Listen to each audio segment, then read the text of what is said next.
वर्ष 2016 की बात है। राहुल, जो लखनऊ से इंजीनियरिंग करने भोपाल आया था, पहली बार अपने घर से इतने लंबे समय के लिए दूर जा रहा था।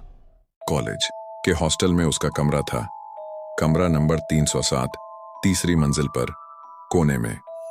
पुरानी इमारत थी, दीवारों पर नमी और सीलन की गंध थी, और रात को हवा चलने पर खिड़कियां खुद ब खुद चरमराने लगती थीं। वार्डन मिस्टर खन्ना ने राहुल को चाबी देते हुए मुस्कुराकर कहा, 307 में रहना थोड़ा पुराना कमरा है, लेकिन अब खाली वही है। डरना मत, सब अफवाहें हैं, राहुल ने हंसते हुए कहा। अरे सर, मैं लखनऊ का रहने वाला हूं, मुझसे भूत भी डरते हैं। मगर उस रात जब वह पहली बार कमरे में सोया, उसे लगा कि कोई उसे घूर रहा है। उसने सोचा शायद थकान का असर होगा और आंखें बंद कर लीं। पर तभी हवा का एक झोंका आया और दीवार पर लगी पुरानी घड़ी अपने अब चलने लगी, जबकि उसमें बैटरी ही नहीं थी। भाग 2। अजीब आवाजें। अगले दिन हॉस्टल में सब कुछ सामान्य था, क्लास, नए दोस्त, कैंटीन की चाय और कॉलेज की मस्ती। पर रात होते ही वही एहसास लौट आता, जैसे कोई उसके कमरे में हो। तीसरी रात कुछ और अजीब हुआ। करीब 2 बजे राहुल की नींद खुली और उसने देखा बिस्तर के पास कोई खड़ा है। लंबे बाल, सफेद कपड़े, चेहरा आधा छाया में छिपा हुआ। राहुल घबरा गया। उसने टॉर्च ऑन की, पर वहां कोई नहीं था। बस खिड़की खुली थी और पर्दा हिल रहा था। सुबह होते ही उसने अपने रूममेट अर्जुन से कहा, यार, रात को अजीब अजीब चीजें महसूस होती हैं, कोई है कमरे में? अर्जुन ने हंसते हुए कहा, अरे सबको ऐसा लगता है पहले कुछ दिन, मत सोच ज्यादा। पर उस रात अर्जुन ने खुद कुछ महसूस किया। उसे लगा किसी ने उसके कान के पास धीरे से कहा, मेरा कमरा लौटा दो। भाग 3। कमरा नंबर 307 का राज। अगले दिन दोनों वार्डन के पास गए। खन्ना साहब ने उन्हें बैठाया और थोड़ी देर चुप रहे, फिर बोले, देखो, मैं सच बताता हूं। कुछ साल पहले इसी कमरे में एक लड़की रहती थी, नेहा। वो आर्किटेक्चर की स्टूडेंट थी, बहुत होशियार, पर थोड़ी अकेली सी रहती थी।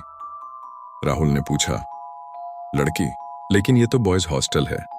खन्ना बोले, पहले ये हॉस्टल गर्ल्स के लिए था। नेहा ने तीसरी मंजिल पर 307 में ही आत्महत्या कर ली थी। तब से कहते हैं उस कमरे में उसकी आत्मा भटकती है। राहुल ने घबराते हुए कहा, क्यों की थी आत्महत्या? कहते हैं किसी ने उसके प्रोजेक्ट को नष्ट कर दिया था, उसकी मेहनत, उसका सपना, सब कुछ। उसी रात उसने खुद को कमरे में फांसी लगा ली। खन्ना ने सिर झुका लिया। फिर हॉस्टल को बॉयज के लिए बदल दिया गया, लेकिन वो अब भी यहीं है। भाग 4। डर की गहराई। राहुल और अर्जुन ने तय किया कि वे डरेंगे नहीं, पर अब हर रात कमरे में कुछ न कुछ होता था। घड़ी अपने आप चल पड़ती, बाथरूम का नल खुल जाता, और कभी कभी किसी लड़की की सिसकियां सुनाई देती। एक रात राहुल ने सपना देखा। वही लड़की सफेद कपड़ों में उसके पास आई और बोली, मेरा प्रोजेक्ट वापस दो। राहुल चौंक कर उठा। टेबल पर उसका लैपटॉप अपने आप ऑन था और स्क्रीन पर एक पुरानी फाइल खुली थी। फाइल का नाम था नेहा प्रोजेक्ट। भाग 5। प्रोजेक्ट का रहस्य। राहुल ने वह फाइल खोली। उसमें एक पुरानी आर्किटेक्चर की डिजाइन थी, dream hostel, a safe home for everyone. Design अधूरी थी, जैसे किसी ने बीच में मिटा दिया हो, और नीचे लिखा था, सबमिटेड बाय नेहा शर्मा, 2012। राहुल ने सोचा कि अगर नेहा की आत्मा अब भी इसी प्रोजेक्ट के लिए भटक रही है, तो शायद उसे पूरा करना ही उसकी आत्मा को मुक्त कर सकता है। वह अगले दिन लाइब्रेरी गया और पुराने रिकॉर्ड ढूंढे। वहां उसे पता चला कि नेहा का प्रोजेक्ट उसके साथी छात्र ने चुरा लिया था, और उसी चुराए प्रोजेक्ट पर उसने गोल्ड मेडल जीता था। नेहा की शिकायत को कॉलेज ने नजरअंदाज कर दिया, और उसी रात उसने आत्महत्या कर ली। भाग 6। आत्मा का संवाद। उस रात राहुल फिर कमरे में बैठा था। हवा भारी थी, लाइट झिलमिला रही थी। अचानक खिड़की अपने आप खुल गई और ठंडी हवा अंदर आई। फिर दीवार पर लिखा दिखाई दिया, पूरा करो मेरा सपना। राहुल कांप गया, पर बोला, ठीक है, मैं करूंगा, तुम्हारा प्रोजेक्ट पूरा करूंगा। तभी एक धीमी आवाज आई, धन्यवाद, और कमरा फिर शांत हो गया। अगले कुछ हफ्तों तक राहुल उसी डिजाइन पर काम करता रहा। हर रात उसे महसूस होता कि कोई उसके साथ है, उसकी मदद कर रहा है।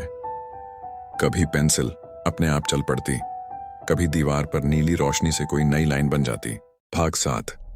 सच्चाई का पर्दाफाश। जब प्रोजेक्ट पूरा हुआ, राहुल ने उसे the dream hostel in memory of Neha Sharma नाम से जमा किया। कॉलेज में सबने उसकी तारीफ की। ये वही डिजाइन थी जिसे कभी नेहा ने बनाया था, पर अधूरा छोड़ दिया था। कॉलेज की डायरेक्टर ने जब नाम सुना तो वे सन्न रह गईं। उन्होंने धीरे से कहा, नेहा शर्मा, वही लड़की जिसे हमने खो दिया। राहुल ने सच्चाई बताई कि कैसे उसे रातों में नेहा की आत्मा मिलती थी। शुरुआत में सबने मजाक उड़ाया, लेकिन जब कॉलेज के सीसीटीवी फुटेज में दिखा कि रात में कमरे की लाइट अपने आप जलती थी और दीवारों पर खुद ब खुद कुछ लिखा हुआ दिखता था, तो सबके होश उड़ गए। भाग 8। आत्मा की मुक्ति प्रोजेक्ट के पुरस्कार समारोह की रात राहुल ने नेहा की फोटो मंच पर रखी, फिर मोमबत्ती जलाई और कहा, ये तुम्हारे सपने की जीत है नेहा। जैसे ही उसने ये कहा, मंच के पीछे हल्की हवा चली। मोमबत्ती की लौ एक पल के लिए कांपी और किसी ने जैसे कानों में फुसफुसाया, अब मैं आजाद हूं। उसके बाद कमरे नंबर 307 में फिर कभी कोई अजीब घटना नहीं हुई। राहुल ने उस कमरे को छोड़ने से इनकार कर दिया। वह वहीं रहा और हर बार नए छात्रों को बताता, डरो मत, यह कमरा डरावना नहीं बल्कि किसी के सपने की याद है। भाग 9। 10 साल बाद 10 साल बीत गए। राहुल अब एक सफल आर्किटेक्ट बन चुका था। एक दिन वह भोपाल लौटा, उसी हॉस्टल के नए उद्घाटन में। नई बिल्डिंग का नाम था नेहा मेमोरियल ब्लॉक। राहुल मुस्कुराया, आसमान की तरफ देखा और बोला, देखो, तुम्हारा सपना सच हो गया नेहा। और तभी हल्की हवा चली। राहुल के पास रखी फाइल अपने आप खुली और उसके पहले पेज पर धीरे धीरे शब्द उभरे, थैंक यू राहुल। हॉस्टल की पुरानी दीवारें अब नई बन चुकी थीं, पर उस तीसरी मंजिल पर आज भी जब रात गहरी होती है तो कभी कभी किसी को हल्की सी सिसकी सुनाई देती है, जैसे कोई कह रहा हो, मेरा सपना पूरा हो गया। भूतिया हॉस्टल सिर्फ डर की नहीं बल्कि एक अधूरे सपने की कहानी है, जो मौत के बाद भी पूरा हुआ।